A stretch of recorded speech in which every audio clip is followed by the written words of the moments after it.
자, 귀를 기울여 보십시오. 눈을 감으면 보일 듯하고 숨을 죽이면 들릴 듯한 저 먼 조선의 어느 갈피를 넘겨보려 합니다. 호랑이가 담배 피우며 신선 노름하던 시절의 전설도 아니요, 용이 여의주를 물고 승천하던 기적의 역사도 아닙니다.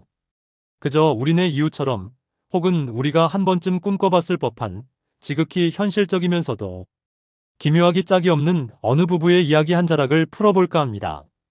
한양의 명성 높은 가문들 사이에서도 단연 돋보이는 이름이 있었으니 바로 최판서 댁의 외동딸이었습니다. 사람들은 그녀를 가리켜 월하라 불렀더랍니다. 달빛 아래 핀 하얀 난초처럼 고결하고 서리처럼 차가우면서도 기품 있는 미색을 지녔다 하여 붙여진 이름이었지요. 그녀는 어려서부터 사서삼경을 귀동냥으로 깨치고 여인네의 도리는 물론 세상 이치에도 밝아 장차 어느 집안의 대들보가 될지 한양의 중매쟁이들이 문턱이 닳도록 드나들게 하던 교수였습니다. 나이 28. 여염집 안악이라면 이미 아이 서넛을 품에 안고 남편의 수발을 들며 집안의 기틀을 잡았을 나이지만 월하의 고운 얼굴에는 언제나 거치지 않는 서리 같은 그늘이 깊게 드리워져 있었습니다. 그 까닭이 무엇이었겠습니까? 그것은 바로 하늘이 맺어주고 땅이 증명했다는 그녀의 지압이 이학균 나리 때문이었습니다. 자, 이학균이라는 사내에 대해 잠시 짚고 넘어가야겠습니다. 그는 나이 30에 본디 신동 소리를 들으며 자라난 인재였습니다. 10살에 이미 성인들도 어려워하는 사서삼경을 줄줄 외워 주변을 놀라게 했고 17의 어린 나이에 속과에 급제하여 장안의 기대를 한 몸에 받았던 인물이지요. 사람들은 입을 모아 말했습니다. 이학균이야말로 조선의 미래를 짊어질 명신이 될 것이라고 말입니다. 허나 사람의 앞날이란 참으로 알 수 없는 법이지요. 타고난 풍류 기질이 그만 그의 발목을 잡고 말았습니다. 소과 급제 이후 그는 대과 준비라는 험난한 고개 앞에서 책상머리에 앉아있는 시간보다 기방의 술상 앞에 앉아있는 시간을 선택했습니다. 묵향 대신 분내를 쫓고 성현의 가르침 대신 기생들의 가야금 소리에 마음을 빼앗긴 채 그는 서서히 한양 최고의 한량이라는 달갑지 않은 칭호를 얻게 된 것입니다. 사건은 월하의 부친, 그러니까 학균의 장인인 최판서의 회갑 잔칫날에 터지고야 말았습니다. 명문가 최판서 댁의 회가변이니 그 위세가 어떠했겠습니까? 새벽부터 집안은 잔치를 준비하는 노비들의 발걸음으로 분주했고 마당에는 가마솥에서 끓어오르는 고기 삶는 냄새가 진동했습니다. 온 집안 식구들이 겉옷을 여미고 손님 맞이에 정신이 없는데 정작 그 집안의 사위라는 작자는 해가 중천에 뜰 때까지 콧배기도 보이지 않는 것이었습니다. 월하의 속은 시커멓게 타들어갔습니다. 대문 밖을 내다보며 초조하게 입술을 깨무는 그녀의 등 뒤로 친정 식솔들의 수군거림이 화살처럼 꽂혔습니다. 사위가 어찌 저리 무심한가, 그 총명하던 학균이가 어쩌다 저 지경이 되었나 하는 탄식들 말입니다. 월하는 몸종을 보내 평소 그가 드나들던 주막이며 술친구인 박도령의 집까지 샅샅이 뒤지게 했지만 돌아온 대답은 절망적이었습니다. 어디에도 그의 흔적은 없었지요. 잔치는 시작되었고 월하는 남편의 부재를 급한 병원이나 나라의 중한 부름이라는 핑계로 둘러대며 이를 악물고 손님들을 대접했습니다. 술잔을 올리는 손이 파르르 떨리고 억지로 지어 보이는 미소는 애처롭기 그지없었습니다. 친정 아버지인 최판서의 굳어진 얼굴을 볼 때마다 그녀의 심장은 천갈래 만갈래로 찢어지는 듯 했습니다. 그렇게 긴 하루가 지나고 왁자지껄했던 잔치의 소음도 잦아든 깊은 밤이 되었습니다. 텅 빈 대청에 홀로 앉아 꺼져가는 촛불을 바라보던 월하의 귀에 저 멀리서부터 들려오는 흐느적거리는 노랫소리가 들렸습니다. 아니나 다를까 대문을 비틀거리며 들어서는 그림자는 술냄새를 풀풀 풍기는 이학균이었습니다. 그는 아내가 기다리고 있다는 사실조차 잊은 듯 혀가 꼬인 소리로 달이 참 밝다느니 부인은 왜 아직 잠들지 않았냐느니 하며 실실 웃음을 흘렸습니다. 그 순간이었습니다. 월하의 머릿속에서 무언가 툭 하고 끊어지는 소리가 들렸더랍니다. 그 소리는 지난 몇 년간 쌓아온 인내심의 한계였고 지아비를 향한 신락 같은 기대가 완전히 무너지는 소리였습니다.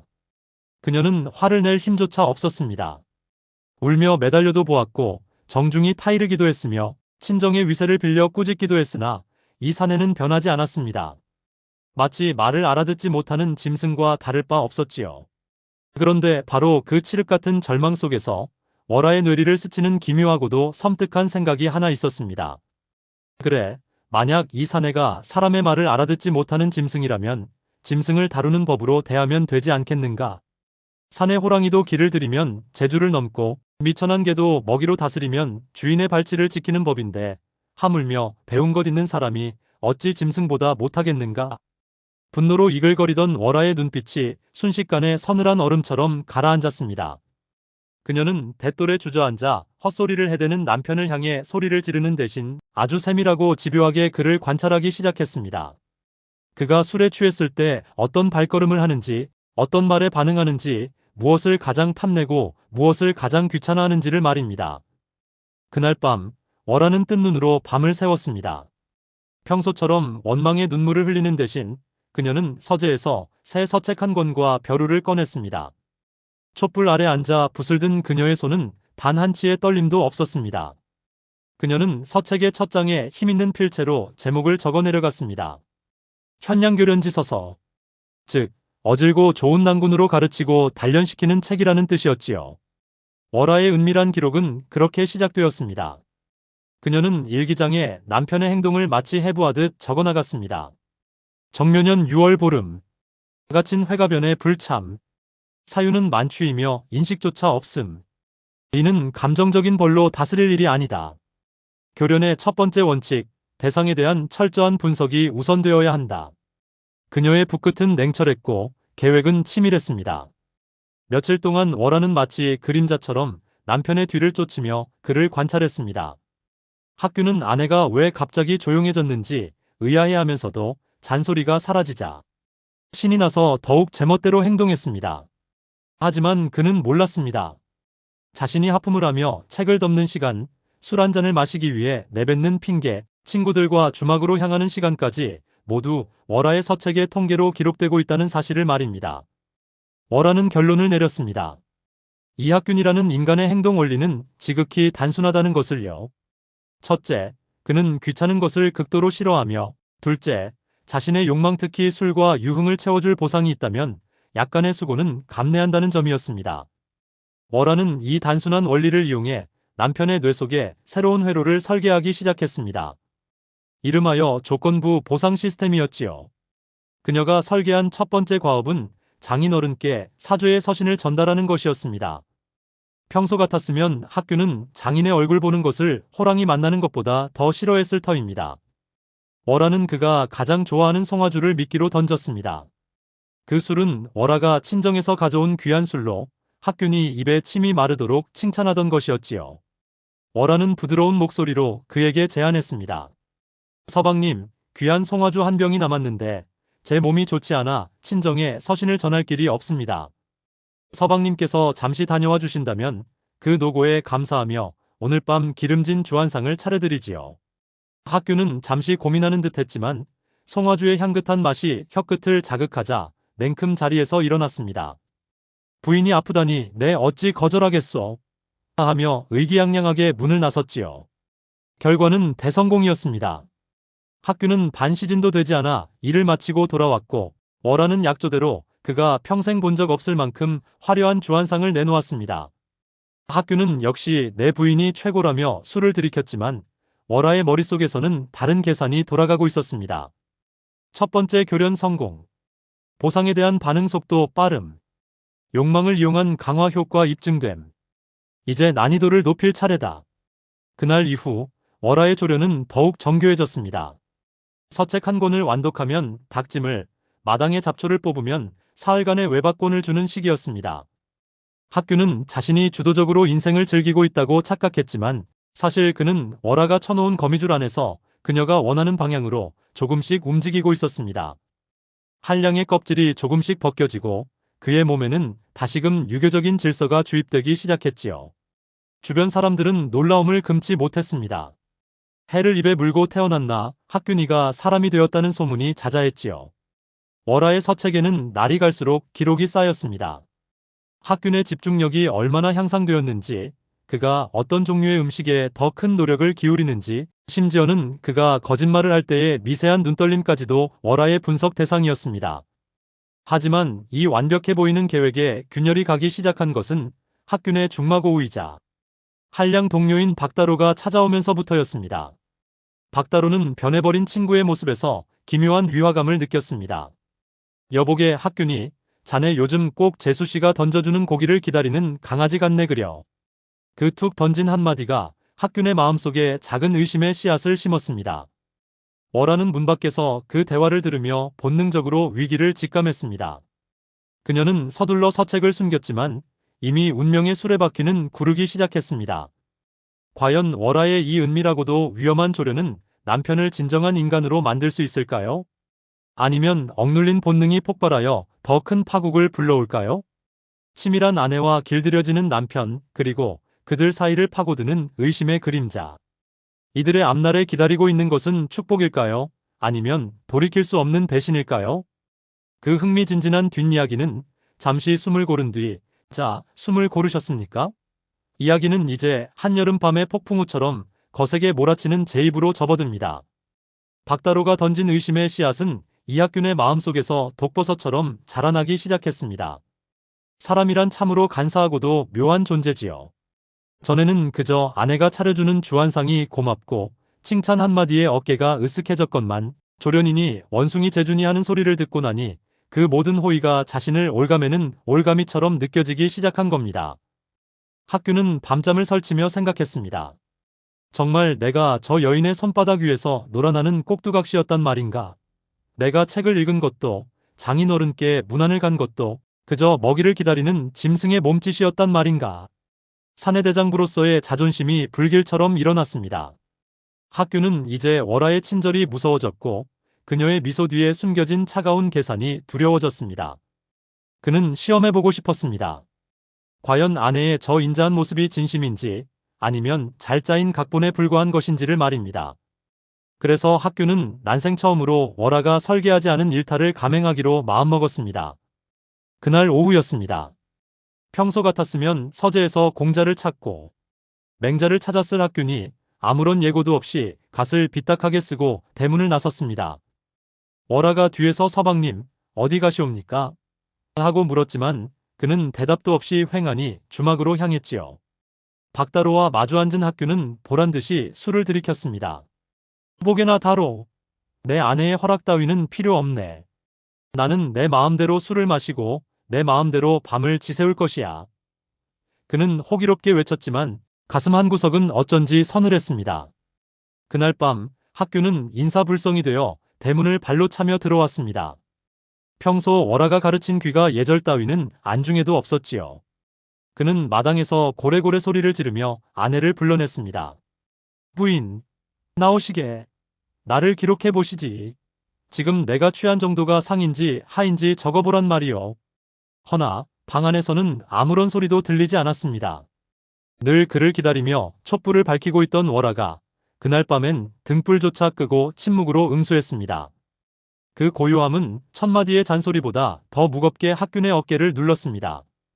그는 텅 빈 대청에 쓰러져 잠들었지만 꿈속에서도 아내의 차가운 붓끝이 자신의 심장을 겨누는 듯해 몇 번이고 가위에 눌렸더랍니다.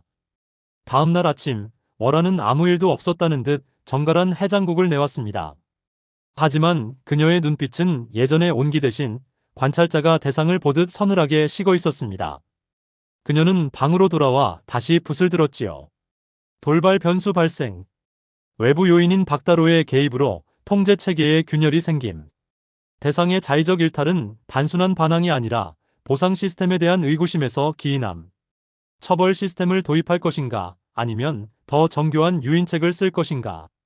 한편 이 기묘한 부부 사이를 지켜보던 박다로의 호기심은 극에 달했습니다. 그는 친구를 돕는다는 핑계를 댔지만 속내로는 그 완벽한 월하 부인의 약점을 잡아 흔들고 싶어 했지요. 그는 학균에게 속삭였습니다. 자네 부인의 방 어딘가에 분명히 자네를 기록한 비책이 있을 걸세. 그걸 찾아내야 자네가 자유를 얻을 수 있네. 학균은 갈등했습니다. 하지만 이미 의심에 눈이 먼 그에게 아내의 방은 넘어서는 안 될 금도가 아니라 파헤쳐야 할 비밀의 요새가 되어버렸습니다. 월하가 잠시 친정어머니의 환우를 살피러 집을 비운 사이 학균은 떨리는 손으로 아내의 방문을 열었습니다. 향긋한 분내와 난초향이 배어있는 방 안은 너무나 단정하여 도무지 음모가 도사린 곳처럼 보이지 않았지요. 서랍을 뒤지고 장롱 밑을 훑던 학균의 손끝에 무언가 딱딱한 것이 걸렸습니다. 그것은 비단보에 소중히 쌓여 서책장 깊숙한 곳에 숨겨져 있었지요. 보자기에 매듭을 풀자 나타난 것은 낡았지만 정성스레 장정된 한 권의 서책이었습니다. 겉장에는 월화의 정갈한 글씨로 현량교련지서라 적혀 있었지요. 학균은 숨을 몰아쉬며 첫 장을 넘겼습니다. 거기엔 10살 소과 급제부터 지금까지 자신의 모든 행적과 습관이 낱낱이 파헤쳐져 있었습니다. 술잔을 3번 돌릴 때 거짓말을 함, 오른쪽 눈썹이 올라갈 때는 배가 고프다는 신호임, 칭찬에 약하나 비판에는 귀를 다듬. 학균은 자신의 영혼이 발가벗겨진 듯한 수치심에 몸을 떨었습니다. 자신이 느꼈던 모든 기쁨과 성취감이 사실은 아내의 계산된 보상에 불과했다는 사실을 깨닫는 순간 그의 가슴 속에서 무엇인가가 처참하게 부서져 내렸습니다. 바로 그때 방 문이 열리고 월화가 들어섰습니다. 자신의 가장 은밀한 비밀을 들고 서 있는 남편을 마주한 그녀의 얼굴은 핏기 하나 없이 하얗게 질렸지요. 두 사람 사이엔 숨막히는 침묵이 흘렀습니다. 돛돌 위에 떨어지는 빗방울 소리만이 정적을 깰 뿐이었습니다. 학균은 서책을 방바닥에 내동댕이치며 울부짖었습니다. 이것이었소? 당신에게 나는 그저 가르치고 길들여야 할 짐승에 불과했단 말이요. 내가 당신을 위해 읽었던 그 수많은 글이, 당신에게 잘 보이고 싶어 참았던 그 숱한 갈증이 모두 이 책 속의 점수 하나를 얻기 위한 광대 노름이었단 말이요. 월화는 아무 말도 하지 못했습니다. 그녀의 눈에서 눈물이 한 방울, 두 방울 떨어져 바닥에 뒹구는 서책의 글씨를 번지게 했습니다. 학균은 배신감에 눈이 뒤집혀 그대로 집을 뛰쳐나갔습니다. 그는 이제 돌아오지 않을 기세로 저작거리를 헤매며 술을 마셨습니다. 하지만 이상한 일이지요. 예전처럼 마음껏 술을 마시고 기생들과 농지거리를 하는데도 전혀 즐겁지가 않았습니다. 오히려 술잔을 들 때마다 술잔을 3번 돌리면 거짓말을 한다던 아내의 글귀가 떠올라 술맛이 양잿물처럼 썼습니다. 그렇게 사흘 밤낮을 길거리에서 보낸 학균이 초라한 행색으로 집 근처에 다다랐을 때였습니다. 새벽 안개가 자욱한 길목에 누군가 웅크리고 앉아있는 것이 보였습니다. 가까이 다가가 보니 그것은 호치마 차림으로 밤새 남편을 기다린 월화였습니다. 그녀의 어깨 위에는 하얀 서리가 내려앉아 있었고 손은 추위에 고바 시퍼렇게 변해 있었지요. 학균은 화를 내려 했으나 아내의 그 처연한 모습을 보는 목소리가 나오지 않았습니다. 월화가 고개를 들어 학균을 보았습니다. 그녀의 눈은 붉게 충혈되어 있었고 목소리는 갈라져 있었습니다. 서방님, 돌아오셨습니까? 그 한마디에 학균의 분노는 모래성처럼 허물어지고 말았습니다. 집으로 돌아온 두 사람은 마루에 마주 앉았습니다. 학균은 아궁이에 불을 지폈습니다. 그리고 품속에서 그 문제의 서책, 현량교련지서를 꺼냈습니다. 월화가 놀라 그를 쳐다보았지요. 학균은 아무 말 없이 그 책을 타오르는 불길 속으로 던져 넣었습니다. 종이가 말려 올라가며 그간의 모든 관찰과 기록, 보상과 처벌의 규칙들이 검은 재가 되어 사라졌습니다. 월화가 흐느끼며 말했습니다. 죄송합니다, 서방님. 제가 어리석었습니다. 서방님을 잃을까봐, 당신이 저작거리의 범부로 썩어버릴까봐 두려워. 감히 사람의 마음을 제 마음대로 주무르려 했습니다. 그것이 사랑인 줄 알았습니다. 학균은 타오르는 불꽃을 바라보며 아내의 차가운 손을 꼭 잡았습니다. 부인, 이 책은 탔지만 당신이 나를 위해 보냈던 그 정성스러운 시간까지 탄 것은 아니요. 비록 시작은 개책이었을지 모르나 덕분에 내 눈이 뜨였고 내 마음이 바른 길을 보게 되었소. 이제는 이 책의 규칙이 아니라 내 마음이 시키는 대로 당신의 좋은 남편이 되어보려 하오. 그날 밤 두 사람은 비로소 진짜 부부가 되었습니다. 보상을 바라고 하는 행동도 아니요. 기록을 남기기 위한 관찰도 아니었습니다. 그저 서로의 상처를 보듬고 서로의 부족함을 인정하는 평범하고도 위대한 부부의 길을 걷기 시작한 것이지요.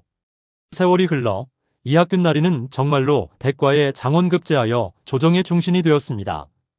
사람들은 그가 늦깎이로 공부를 시작해 어찌 그리 깊은 학문을 쌓았는지 궁금해했지요. 그럴 때마다 학균은 그저 빙그레 웃으며 안방에서 술을 놓고 있는 아내를 바라보곤 했답니다.